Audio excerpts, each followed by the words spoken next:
In this video, we'll be looking into the important topics of third module, that is structural testing for software testing subject. So starting from the first topic, that is path testing. Firstly, we have program graph. So understanding the definition of program graph, for a given program, we can generate a program graph. Program graph is a directed graph, okay? So in which nodes are the statements or the statement fragments and the edges are the flow of control. So how will we deduce these nodes? How will we deduce the connection between the nodes and edges?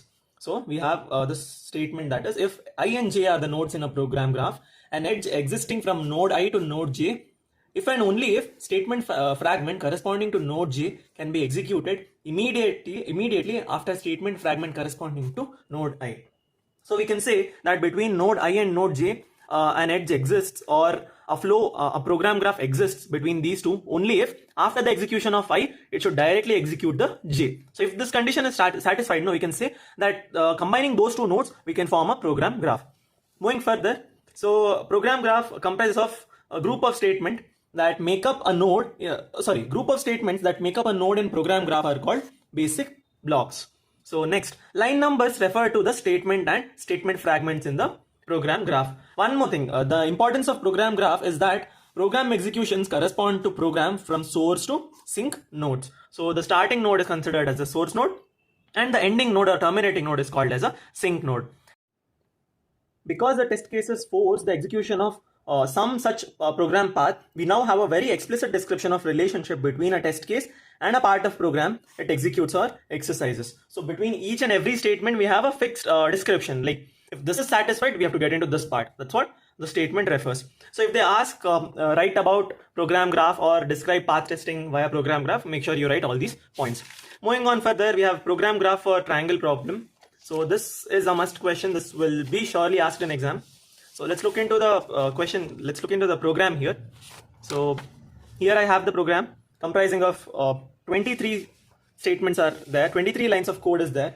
So in this 23 lines of code, how will I deduce my program graph is the question.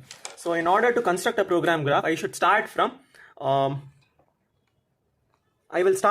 program, first line is description, second line is establishing that ABC are integers, third line is I'm checking this function is triangle is boolean, then fourth I'll take inputs, fourth is I'm printing. So from here I can start. First three are the basic intro, okay, I need not write that.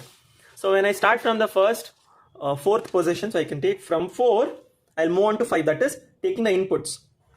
After taking the inputs, I'll go on to 6, that is printing side A, then 7 printing side B, and then 8 is printing side C. After this, I have if loop. So from 8, I'll come to 9. So if this triangle condition is satisfied, A is less than B plus C, B is less than A plus C, and C is less than A plus B. So AND operation is being performed among all these three. So if this condition satisfies, then I'll go on to 10. Okay. If this conditions fail, then else if part is there. Then we'll come to 11. From 9 statement to 11 statement will go. I hope you understood this step. 9 statement is a conditional statement. Okay. So if 9th is satisfied, then we'll jump into 10th. If 9th is not satisfied, we'll jump into 11th. So after completing these two, again we are ending this if part. That is 10 will also end here and 11 will also end here. Right. Next I have 13. So from 12 I went to 13. Now in 13, if A is equal to B and B is equal to C. So that is my first condition I'm checking. If part I wrote for 14. If A is equal to B and B is equal to C, if this is satisfied, then output should be 15. That is equilateral. Then I'll print 15 here, output printed here. Next, else if A is not equal to B and B is not equal to C and A is not equal to C. So 15 will come this side and this else if part will go this side. So 16 will be here. Okay. So 16 is here. Now from 16 I have again two conditions. Then if this condition is satisfied, then I'll print output as scaling. So I'll have 17 here. After that, else output is 18. So if the 16 fails, 16 is accepted, 16 obeys, then I'll go to 17. If this fails, I should go to 18.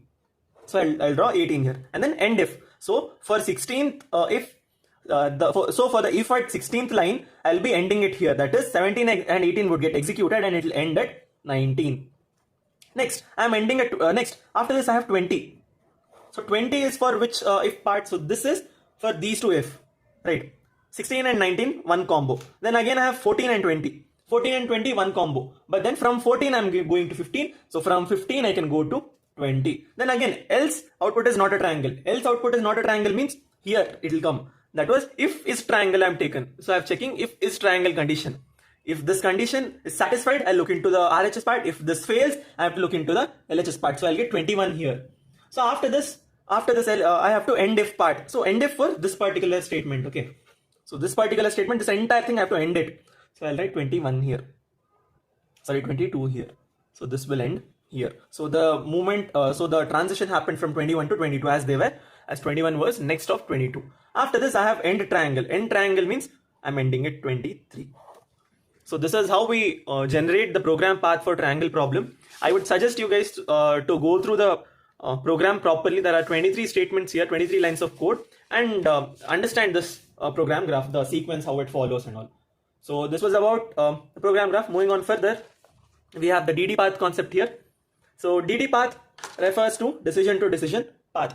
That is, given a program, its DD path graph is directed graph in which nodes are DD paths of its program graph. Edges represent the control flow between successor paths. So in exam, they can ask define DD path and then generate DD path for triangle problem. Okay. So firstly, we have to understand what DD path is. That is this definition. These paths are called path chains, where a chain is a path in which initial and terminal node are distinct.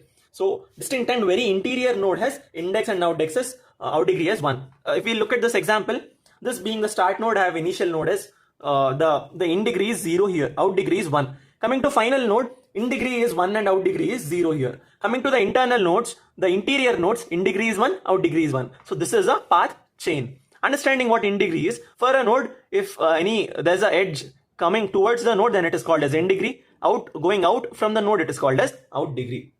So looking further, we have the conditions here. So the cases, these are pretty important. So DD path is a sequence of nodes in program graph obeying the following cases. So there are 5 major cases here. And while deducing the DD path for triangle problem, we will make 3 columns. Okay, and the third column would be which case number are you using here, Anta. So first case we have is single node. Single node means input is single node and in degree is 0. Single node and in degree is 0 is the initial node condition, right, or source node. Then we have single node and out degree is 0. Single node out degree is 0 means it resembles the final node or sync node. Then I have single node, in degree is greater than equal to 2, out degree is greater than equal to 2. In degree is greater than equal to 2, out degree is greater than equal to 2 means it is an internal node, and along with internal node it has to be a complex node also. So it is a complex node. Single node, in degree is 1, out degree is 1. Then it is normal short branch like this. Okay. Then we have maximum chain of length greater than equal to 1. If the chain length is greater than equal to 1, we can say that it is a normal case, normal DD path. Okay. Moving on further. Here we have, for the same triangle problem, I have written down the nodes. So let us compare these. So firstly, I have started from 4th, as we have seen previously. Then from 5 to 8, they are all just input-output statements. I've written 5 to 8, I've clubbed. Then rest all I've written in the order. Now first, 4 being the first node, I'll write it as first, and 23 being the last node, I'll write it as last. And in the middle, instead of writing the numberings, I'll take it as names. I'll suggest names here. So 5 to 8, name is A. And for node 9, it is B. From A to O, I have written names. I've written alphabets. Next, here I've deduced the cases also. So if I check, so for this we have to refer the program graph here. So that is, if you check for node 4, it is a source node. That is first condition. So first condition. Coming to 5 to 8. 5 to 8, again, they are in a single chain where the length is greater than equal to 2 or 1. So it is 5th. Then I have 9th. 9th being the condition node. 9th is having 1 in degree, 2 out degrees. So it is third condition. 10th. 10th is having 1 in degree, 1 out degree. It is a normal short branch. So that is how we deduce all the case definitions here.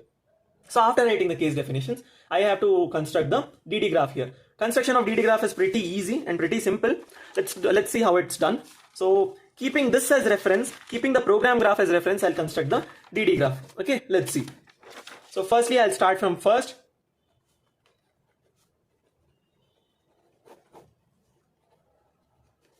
I started from first in place of 4. Then 5, 6, 7, 8 are clubbed as A. Then from A, I went to 9, that is B. Now in B, I have C and D, 2 options. Now in Now from C, D, next I have to move to E. C, D, and then E I'll go. Followed by that I have from E, I have F as option, and from F I can go either to G or to H. If I go to H, I can go to I or J. I or J. From J, I can go to K or L. K or L. So these two has to end, that is, this F condition is ending at M. From M, I'll go to N, and from I, it will end here. Now, here G was there. So from N, I'll go to O, and this G will end here. And then from O, I'll go to last or end, whichever. So this is how we construct a DD graph for the given triangle problem. One thing, guys, definitely there'll be a question. Either it could be DD graph, DD path graph, or the program graph. So make sure you study both of them properly, you understand both the concepts properly. Moving on further, we have something called as test coverage matrices.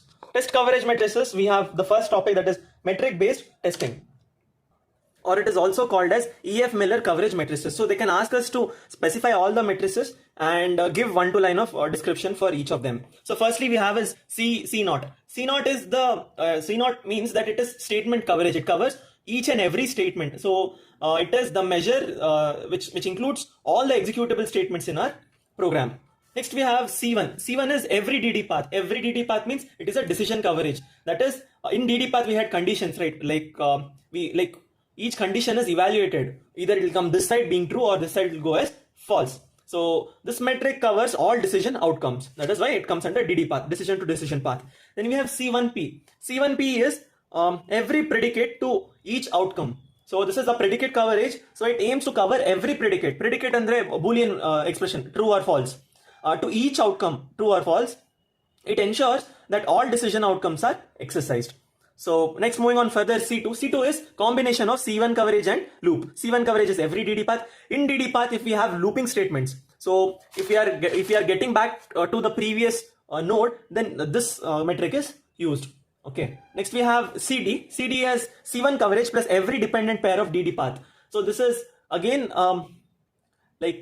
here we make use of C1 coverage, that is every DD path, and we are also using the dependent pairs of DD path. Dependent pairs like from A it is going on to B, from B it is going on to C, and from C it is again going back to A. So these are the dependent paths, right?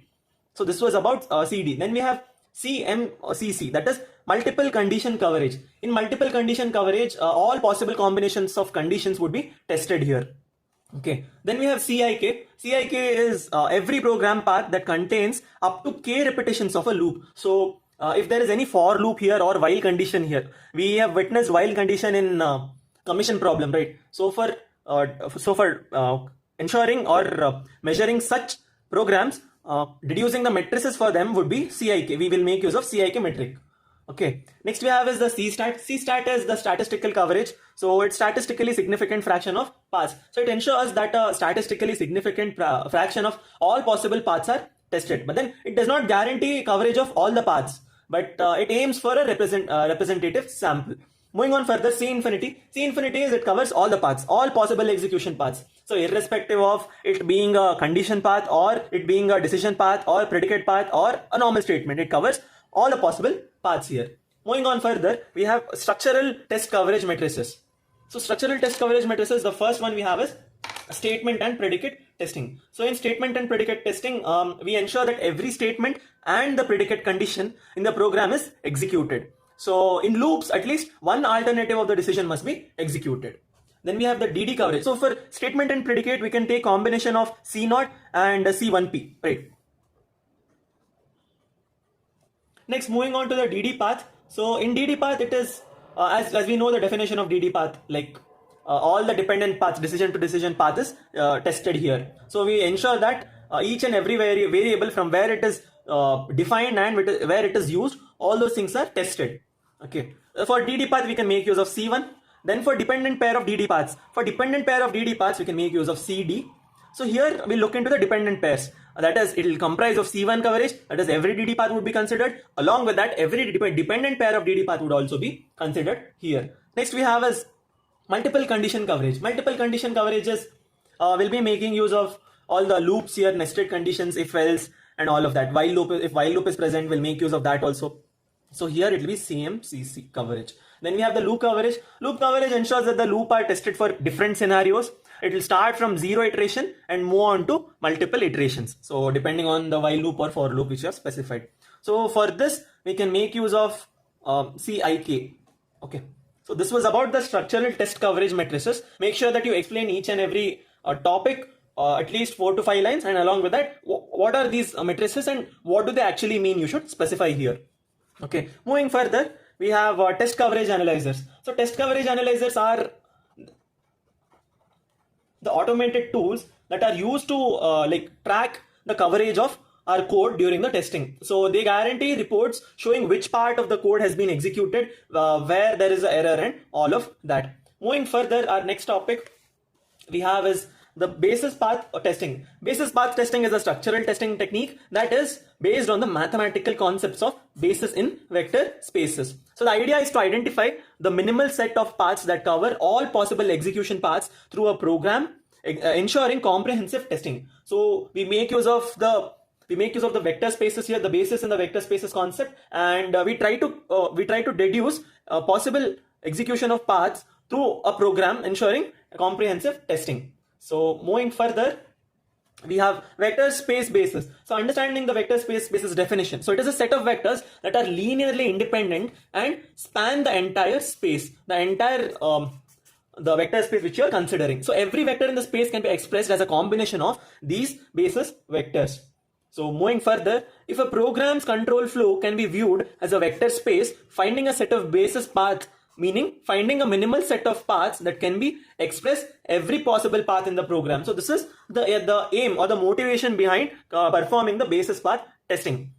Moving on further, here we have something called as McCabe's basis path method. So McCabe's basis path method, we make use of graphical representation. So it involves representing program as directed graph. Here the nodes are the program statements and the edges are the control flow statements. So this was about the McCabe's basis path. Under this we have cyclomatic complexity. Cyclomatic complexity is a metric that measures number of linearly independent paths through a program. Linearly independent paths through a program is, if I start from A, I can go to B, then C, then D, then E, then F. This one particular path is considered as the one metric. Okay, so that's what it refers or explains. Moving on further, it reflects the program's complexity. So here we have two formulas. The first formula is V of G is equal to E minus N plus P. So here E refers to number of edges, N refers to number of nodes, and P is the number of connected components. So for strongly connected graphs, we take the P value as 1 usually. Then we have the alternate formula here. So some sources use V of G is equal to E minus N plus 2P. So this V of G is the cyclomatic complexity. Okay. So E minus N plus 2P. So again, here we are adding edges to the strongly connected graph. So that is getting the value. So looking at an example here. So here we have the example. I'll try to explain this topic in pretty simpler terms, because if you refer textbook note, it is all complicated there. So here we have the example. I have to deduce the V of G value here. So for writing V of G value, here how many edges do I have?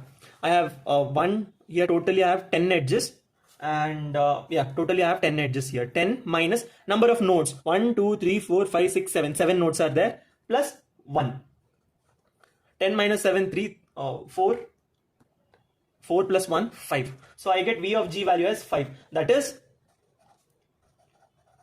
the cyclomatic complexity of the given graph is 5. So I will have 5 linear independent paths.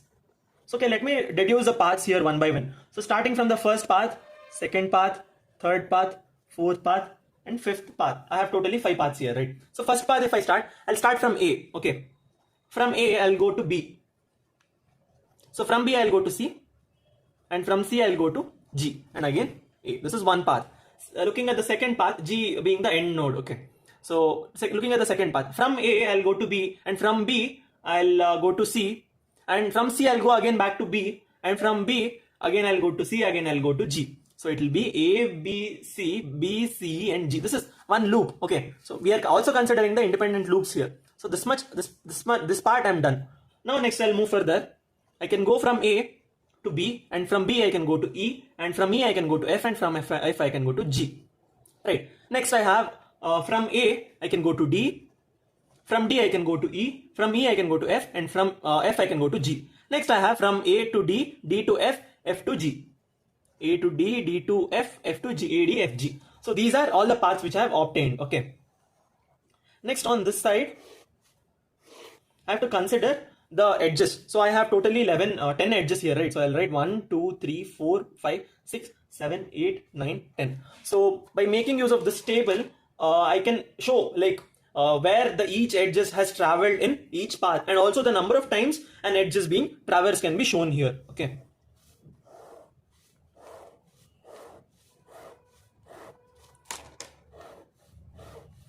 So let me fill the values for A. So from A is included here. First one, this AB path, I'm including A, right? So for 1, I'll put 1.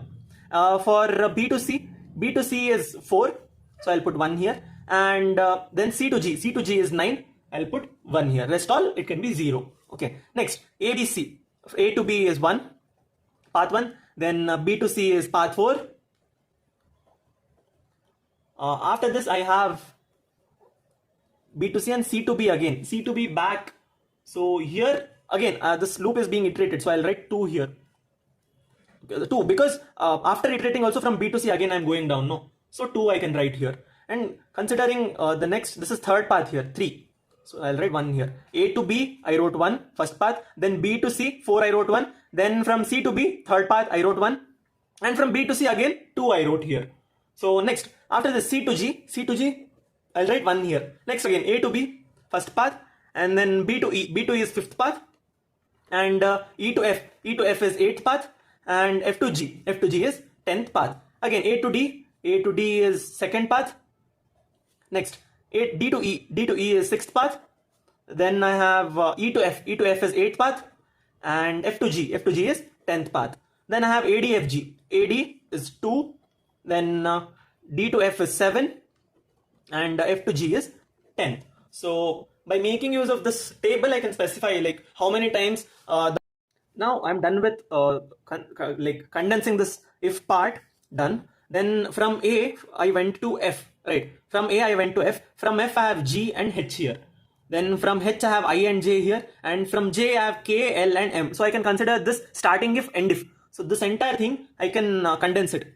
So this entire thing when I condense, I can depict it as small b. So I have depicted small a here and small b here. So let me write this now. So from small a, I went to F. Then from F, I had G here. And then here I had H. From H, I had I here. And then B here. So from B, I went to N. And from I also, I came to N. Then after this, I went to O. And from G, I came here. And then here I depicted the last node. Right. So now again I'll check from the starting. If first, then A, then F. Now here, is there any closing? If you look at the internal part, HIBN can be clubbed together. Right. So when I club HIBN, I can take these as C. Okay. So considering this as C, if I consider the loop again. So first I start from first A, B, F. This entire thing is C. F to C and G. And then again it is merging at O. So again I can consider this entire thing. Okay. So if I consider this entire thing, let me use a different color here. So I can consider from F to C, and G and O. This entire thing if I consider, I'll take it as D. Okay. So this entire thing I've taken as D. Let me draw it again. So from first, I went to A. Then from A, small a, condensed A. And from A, I went to condensed D. And then I came to last. So after considering this entire thing as D, we can write the graph as, or it will start from first, then A, then small a, and then this entire thing which is condensed as D, and followed by that we have last here. Now I can condense this entire thing further. That is A, D and last could be condensed further. So when I condense this further, I'll get it as first would be there, and followed by first I'll have I'll take this entire thing and name it as, this was D, so I'll write it as E here. So here I have written the final diagram. So here the if then else construct involving node B, C, D, E is condensed into A firstly, and after that the three if then else constructs that is are condensed onto B, C and D. The remaining if then else contents are again condensed, and ultimately we get E. So when I write V of G value here, I get it as 1. So in general, when a program is well structured, it can always be reduced to a graph with one path. So this is what we derive from essential complexity. Moving on further, we'll look into the second chapter, that is data flow testing. So data flow testing, again, it's a very important topic. You'll get one question for sure from this module, from this chapter. So that will be related to the DU paths for commission problem. Let's look into the topic.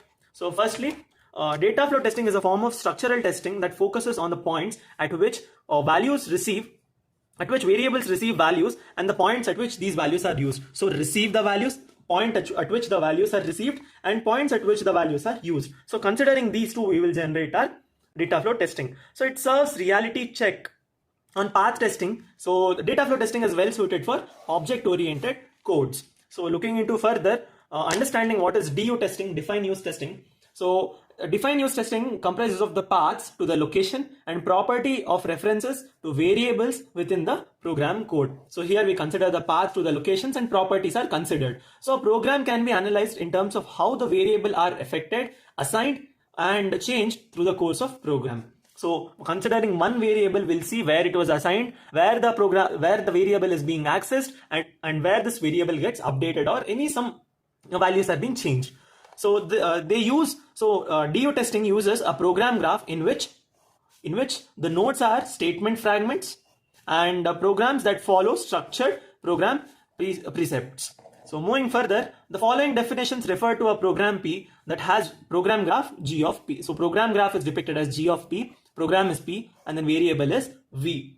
So understanding the definition, we can write node belongs to G of P, where V also belongs to the capital V. Then we'll look into this further. So understanding, nodes are the program statements and edges are the flow of information. So program graph with respect to program P has a single entry and exit. So there'll be a single entry, single exit. Followed by that, there'll be a set of variables P and a set of all paths in the program that is path P. Moving on further, we'll look into different definitions. So these definitions could be asked in exam. So they can be like what is define use testing. Provide different definitions related to DU testing. So starting from the first, we have DEF. DEF is defining a node. So in this, in DEF, a node where a variable's value is set or modified during the execution. So we can write DEF of node, the vertex, the value comma node. Okay, V comma M or V comma N can be written such that M and N are the initial and final nodes of the path, and V is the value or the variable which denotes the DU path. Moving on further, use. So use, by definition, we can understand usage node, a node where a variable's value is accessed or used without any changes made to the variable. So use, again we can write USE use, and here V comma N. Then moving on further, we have P use. PU is predicate use. We have seen what predicate is. Predicate conditions are like if we have if else loop and all of that, predicate cases. So a usage node in design making predicate statement with multiple outgoing paths. So that is about P use. Then we have C use. C use is a computation use. So computation is used for performing different computation operations. A usage node in non-decision statement, typically with outgoing path. Then we have definition use, that is DU path. A path that starts with a variable definition and ends with its use. So we can write DU followed by that the path, where is it starting and where is it ending, right? So this was about DU path. Followed by that we have definition clear, DC path. DC path is a DU path where no other node redefines the variable along its way. That is, the variables are not changed here. It remains the same. It is stagnant. Okay. Moving on further, the most important thing in this topic, that is data flow testing commission problem. So in data flow testing commission problem, we had this topic in our lab component, right? It was I guess 5th or 4th program. So the same. So right from line 1 to line 43, we'll write the code first. And after writing the code, we have to write this code. Okay, when asked in exam, make sure you write this code. After this, we'll look into the program graph. So if you have time, you can reduce the program graph, but then if you don't have time, I would suggest you to skip this part and directly write this part, that is define use nodes for the variables. So here, what are the variables? Starting from the log price, stock price, and barrel price. Then we have the total log, total stock, barrel, and we have log, stock, barrel. Here log sales, stock sales, and barrel sales, and here we have sales and commission. So let's write a table for this. So log price is defined at 7, 8, 9. So if you see, log price is defined at 7, stock price is 8, and barrel price is at 9. So here I have written 7, 8, and 9. Next, used it. So where is log price used further? So here log price is used at, can we see log price anywhere? No. Looking at this side, log price is used here. So that is at 24. Stock price is at 25 and barrel price is at 26. So we'll write 24, 25, 26. Moving on further, looking at total log, total stock, total barrel. Finding here, total log is at 10, total stock is at 11, total barrel is at 12. So here those are defined, right? Initially we are defining it here. After that we are accessing total log, total stock, total barrel in this point, that is 16, 17 and 18. 16, 17, 18 we are accessing it once, and after that we'll also access total log, total stock, total barrel further also. That is here 24, 25, 26. So if you see here 16, 17, 18, first it was defined in 10, 11, 12, then it was accessed in 16, 17, 18, 16, 17, 18. After that again 16, 17, 18 it was used, then at 21, 22, 23 it was used. Here 21, 22, 23 to print the values, and here 24, 25, 26 again. So here we have defined for total log, total stock, and total barrel. Looking at log, stock, barrel. So log was defined initially, right? Where is log? So logs are defined at 13 and 19. Finding here, input log, you're taking input log, this is 13, and 19 you're taking again input log. Here 2 input logs you're taking, and you're checking where, here at 14 you're checking. So 13, 19 and 14 you're using it, along with 14, 16, because here also you're using the log, 16 also. It goes the same for stock, barrel, for log sales, stock sales, barrel sales also. For sales also it is the same, and for commission also it holds the same. So once you deduce this table, you can move further. Make sure that you're forming this table properly, because one mistake, one value, if you miss out, the entire table will go wrong. Moving on further, now we'll write the selected DU graph for identifying the DU pairs. So here we have the diagram, sorry, the box, the table. Let's start filling the values. Log price 7 and 24. So we have to check whether the definition is clear or not. One thing, here we'll come across two definitions, two topics. That is, one is the definition clear and other one is the feasibility. So understanding what definition clear is and feasibility.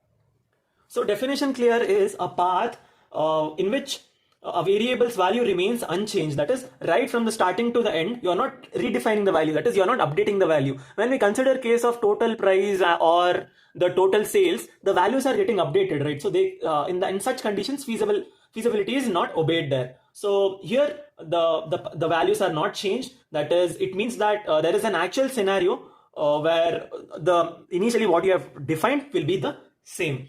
So yeah, in other words, there are no intermediate assignments to the variable along the path from its definition to the use. Understanding what feasibility is a path that can be executed in real program run. That is, there is no actual scenario where the path from a variable definition to its use can be reversed during the program execution. We'll look into this part. Firstly, let's look into here. Okay. So firstly, I have 7 and 24. Looking at 7 and 24, 7 is here. From 7, 24. Am I changing the value anywhere? No, I'm not changing the value anywhere. That is, definition is clear here. In case of 8 and 25, if you check, value 8 comprises of the stock price and 25 comprises of the stock price. In the middle, are you accessing the stock value? No, that is yes here again. 9, 26 is barrel price, and here barrel price. Again, it is yes. The definition is clear. I'm not updating the values anywhere. Now looking at total stocks. Total stocks values are changed, right? Initially total stock value was 0 and later total stock value got updated. So even without looking into the code also, you can fill the value yes or no, because you know total stock will change aglebeku anta gottu namge.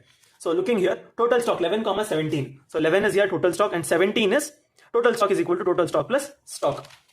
So here again the value is not changed. I'll write yes. 11, 22. 11 total stock is 0 and 22 the stock value is printed. But from this point to this point here the stock is getting updated, right? Total stock is getting updated. So this definition is not clear. Coming to 11, 25.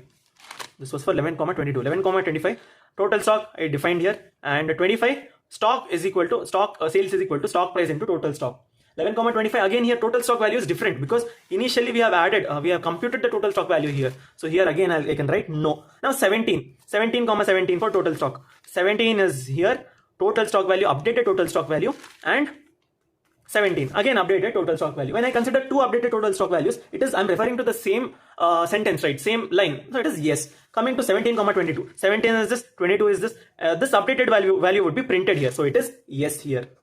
Coming to this 17,35. So coming to 17,25, sorry. So for this 17 is here, and 25 when I'm accessing it here the values are getting updated. So here I can write no. Now I have for lock 13,14. Lock in 13 is this and lock in 14 is this. These two are not changed. So I write yes here. 13,16. 13 is here, 16 is here. Yes. 19,14. 19 again I'm taking lock here and 14 here. Again these two are same. I'm checking, right? 19,16. This 19 and this total locks here and locks here. Both are same. 27,28. 27,28. So here sales is equal to lock sales, stock sales, barrel sales. Output is equal to sales. I'm looking for sales. So whatever sales I've calculated initially, did I take sales value as 0? No, I didn't take sales value as 0. As long as we have not mentioned sales anywhere 0. So this sales value will only get updated here. So here it will be a yes. Moving on further, 27,29. So again 27 and 29, the same sales you are referring. 27,33. So 27,33. Here also the same sales you are referring. Here also the same sales you are referring at 37, and at 39 also you are referring the same sales. So for all rest cases, no, I can write yes directly. So this was for the variables of lock price, stock price, barrel price. Then we had total sales. Then we had lock, stock, and barrel. Barrel we didn't write, but in barrel also it will be the same case. Okay. Next, moving on further, we have the DU path for commission. So here again we'll check if it is feasible, and we'll also look into if it is clear or not. Firstly, I have 31 and 32. So if I see 31 and 32, here they are feasible. The value is feasible because it is incremental orderly ಅದು update ಆಗ್ತಾ ಇದೆ, yes or no. And real world ಅಲ್ಲೂ ಅದು execute ಆಗ್ತಾ ಇದೆ. So incremental order ಅಲ್ಲಿ update ಆಗ್ತಾ ಇದೆ and real world ಅಲ್ಲಿ ಅದು execute ಆಗ್ತಾ ಇದೆ ಅಂದ್ರೆ feasibility yes ಇರುತ್ತೆ. Then coming for 31,33. 31,33 again the same. So here also yes. 31,37. 31 is here and 37 is here. 31,37 I can write no because this is under then loop. See, this was among these two. So it started here, it ended here. Between these two the conditions, whatever came, I can write yes. But beyond that, I cannot consider this. So here I can write no. Let's fill this side, the definition clear or not. So 31,32, 31 here, 32 here.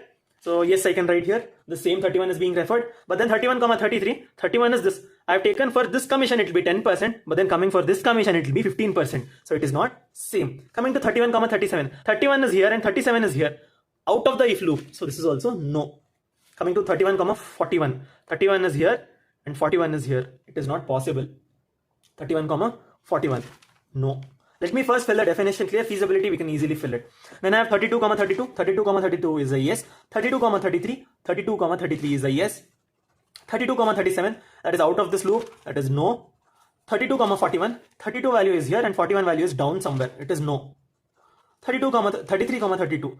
33 and 32. 33,32, it is not possible, right? Once I've taken x is equal to 10, then I'll write x is equal to 10 plus 1.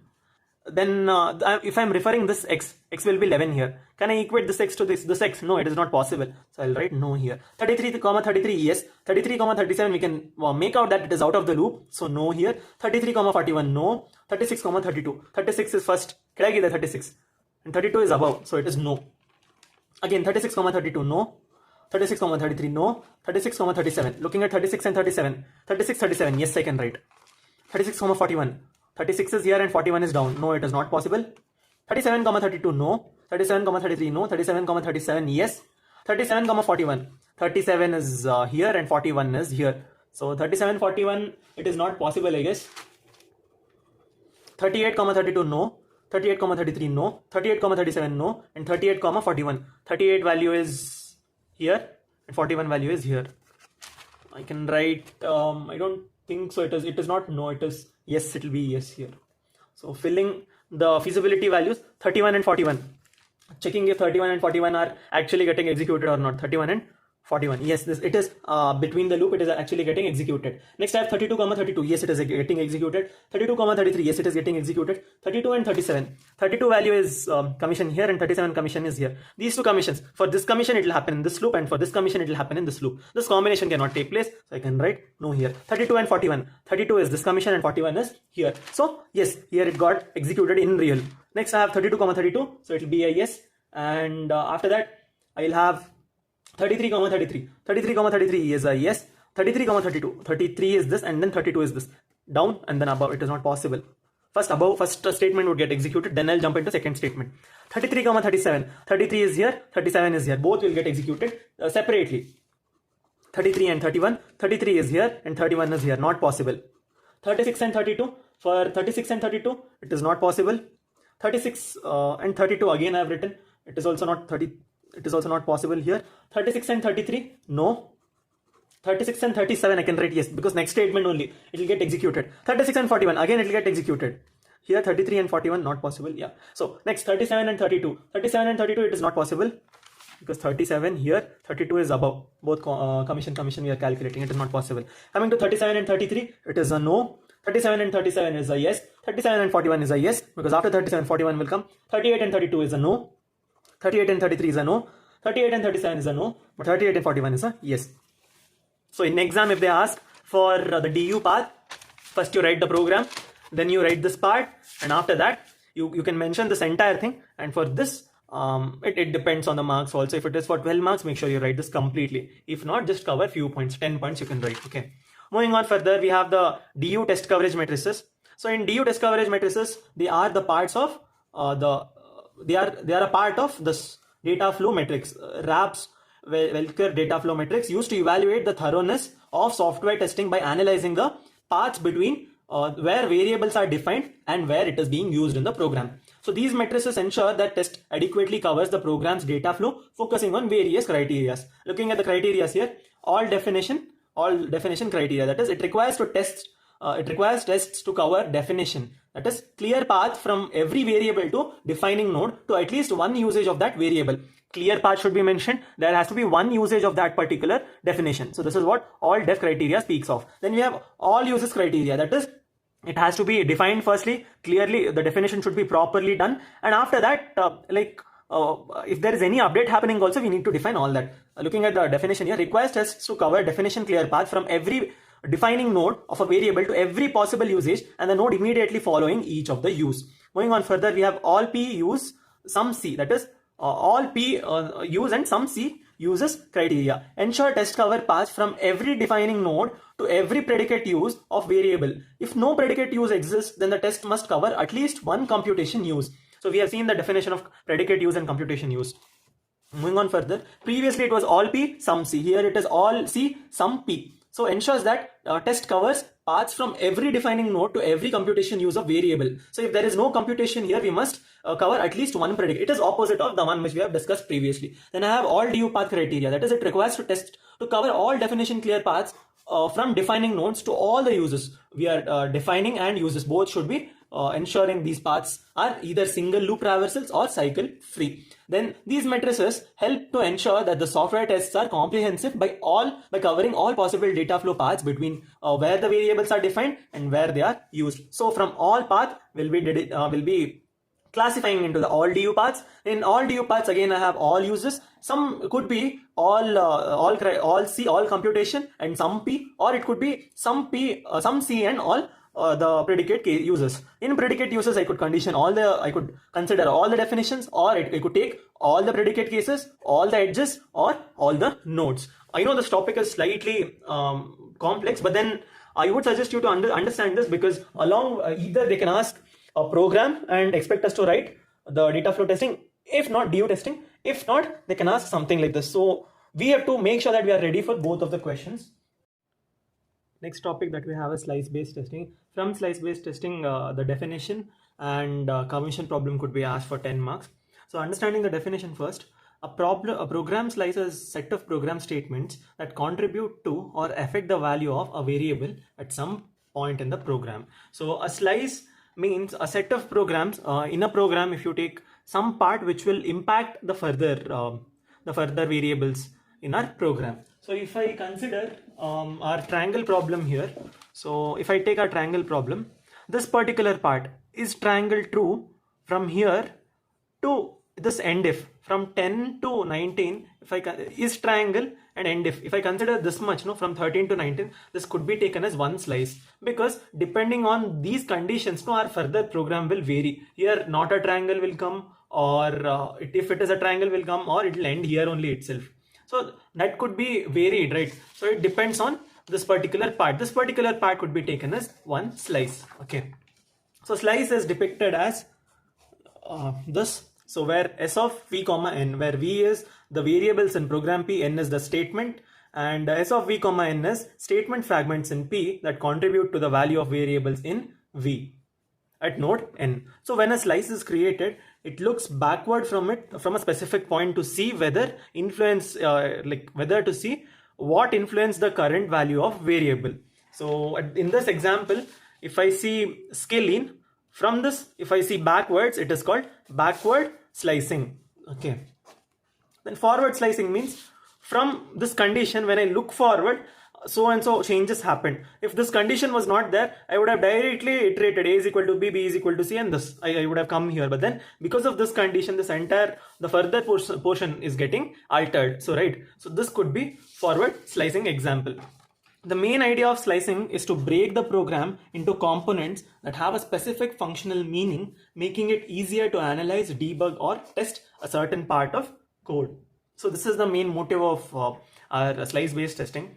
So understanding what are the types of slices, types of uses in a slice. We have P use, that is predicate use, where a variable is used in condition or a decision. Predicate means we know conditions would be there, if, else, and all of that. Then we have C use, used for computation or any calculation or assignment. Variables are used. Then we have O use. So O use is where the variable's value is printed or displayed to the user. Then we have the L use is the location use, where a variable is used to point a location. Then we have I use is iteration use, when a variable is used as counter or index in the loops.